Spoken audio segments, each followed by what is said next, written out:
दी है वो हमारे बुजुर्गों ने दी है। और वसीम रिजवी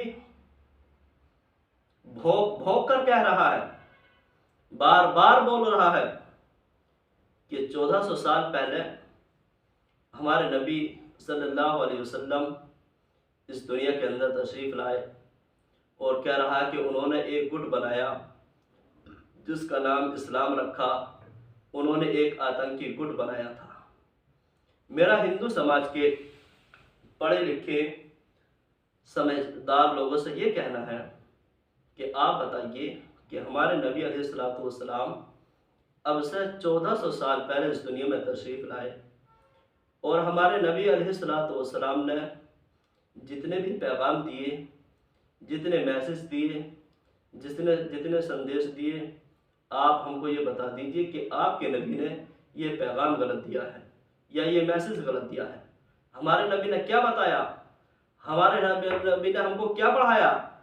हमारे नबी ने फरमाया कि जब हमारे नबी इस दुनिया के अंदर तशरीफ लाए थे तो कुछ लोग सूरज की पूजा करते थे, कुछ लोग पानी की पूजा करते थे, कुछ लोग ज़मीन की पूजा करते थे, कुछ लोग आग की पूजा करते थे। हमारे नबी ने फरमाया कि जो लोग आग की पूजा करते थे, जो सूरज की पूजा करते थे, जो आसमान की पूजा करते थे, जो पानी की पूजा करते थे, हमारे नबी ने फरमाया ये सारी चीज़ें इबादत के काबिल नहीं है। अगर इबादत करनी है, अगर पूजा करनी है तो उसकी करो जो इन सारी चीज़ों का मालिक है, जिसने इन सारी चीज़ों को बनाया है, उसका नाम अल्लाह है। हमारे नबी ने फरमाया कि जब हमारे नबी इस दुनिया के अंदर तशरीफ़ लाए थे तो मक्का के अंदर अगर किसी औरत के बच्चा पैदा होता था और वो बच्चा होने वाला लड़की पैदा होती थी तो मक्का के लोग उस लड़की को जिंदा दफन कर दिया करते थे।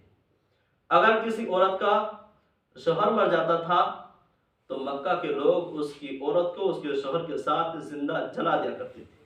हमारे नबी ने फरमाया एक बेगुनाह इंसान का कत्ल करना पूरे आलम इंसानियत का कत्ल करना है। और मोदी जी, योगी जी तो ये नारा आज लगा रहे हैं, बेटी बचाओ बेटी पढ़ाओ। हमारे नबी अलैहिस्सलातु वस्सलाम ने तो हमको अब से 1400 साल पहले बता दिया था कि बेटी बचाओ बेटी पढ़ाओ। और सुनो, तारीख इस्लाम उठाओ। हमारे नबी जब इस दुनिया के अंदर तशरीफ लाए तो हमारे नबी ने हमें बताया अगर कोई प्यासा है तो उसको पानी पिलाओ, अगर कोई भूखा है तो उसको खाना खिलाओ, अगर कोई भटका हुआ है तो उसको रास्ता दिखाओ। हमारे नबी ने हमको 1400 साल पहले बता दिया था कि किसी के मजहब को बुरा मत कहो।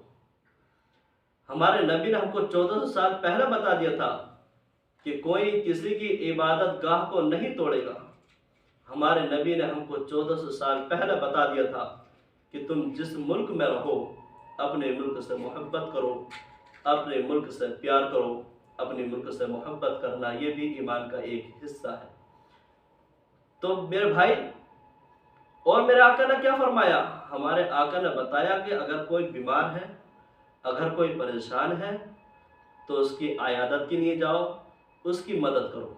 और तारीख इस्लाम उठाकर देखिए, जब हमारे नबी अलैहिस्सलातु वस्सलाम मक्का की गलियों से गुजरा करते थे तो मक्का के कुछ लोग ऐसे थे जो हमारे नबी के रास्ते में कांटे बिछा दिया करते थे। जब हमारे नबी मक्का की गलियों से गुजरा करते थे तो कुछ लोग ऐसे भी थे जो हमारे नबी के ऊपर कूड़ा डाला करते थे। जब हमारे नबी अलैहिस्सलातु वस्सलाम मक्का की गलियों से गुजरा करते थे तो कुछ लोग ऐसे भी थे जो हमारे नबी को गालियां दिया करते थे। यहाँ तक कि आलम यह था जब हमारे नबी अलैहिस्सलातु वस्सलाम नमाज पढ़ा करते थे तो कुछ कुफ्फार मक्का के ऐसे भी थे जो हमारे नबी अलैहिस्सलातु वस्सलाम के ऊपर ऊंट की ओजड़ी डाल दिया करते थे। लेकिन तारीख इस्लाम उठाकर देखो, अगर उन लोगों को बाज तो ऐसे भी थे जो हमारे नबी अलैहिस्सलातु वस्सलाम का कत्ल करने का इरादा बनाते थे, उनके कत्ल करने का मशवरा क्या करते थे। लेकिन तारीख इस्लाम उठाकर देखो मेरे भाइयों, जब उन पर कोई परेशानी आती थी या वो बीमार हुआ करते थे तो मेरे आका अलैहिस्सलातु वस्सलाम खुद उनके घर उनकी आयादत के लिए चले जाया करते थे। तो मेरे भाइयों, हमारे नबी अलैहिस्सलातु वस्सलाम ने तो प्यार का पैगाम दिया है।